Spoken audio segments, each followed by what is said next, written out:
Isu Kampung Sungai Baru, yang gagal adalah Kerajaan Perikatan Nasional, yang gagal adalah PAS.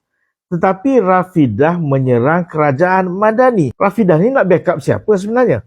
Roll. Ataupun cuma tahu kerja cari duit je.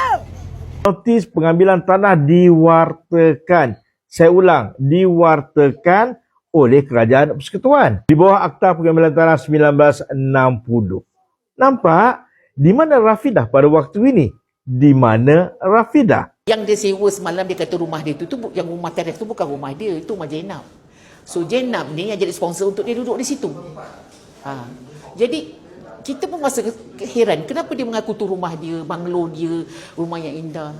Kenapa Jenab tak bersuara mengatakan itu rumah dia? Kenapa mesti dia pula mengaku tu rumah dia? Proses pewartaan dan proses pengambilan ini berlaku pada waktu zaman PKP.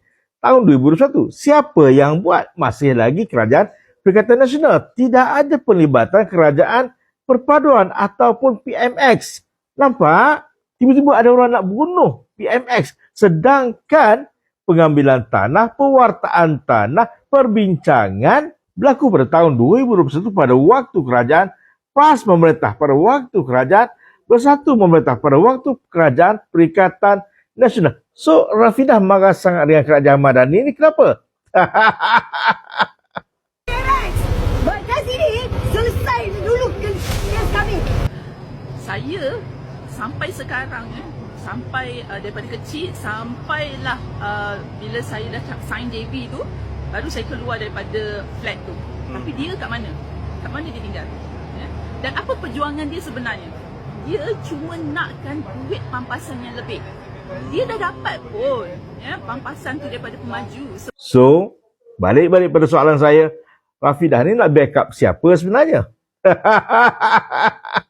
Kita tahu rumah yang beliau katakan tu rumah yang disewa. Kita tahu rumah yang dirobohkan tu bukan rumah beliau. Dan kita juga tertanya-tanya, adakah beliau layak dapat pampasan? Jadi beliau kecoh-kecoh ni atas sebab apa sebenarnya? Kerana pada prinsipnya beliau adalah orang luar, bukan orang Kampung Sungai Baru. Anak aku kat atas. Aku tak akan pergi mana-mana. Anak aku di atas.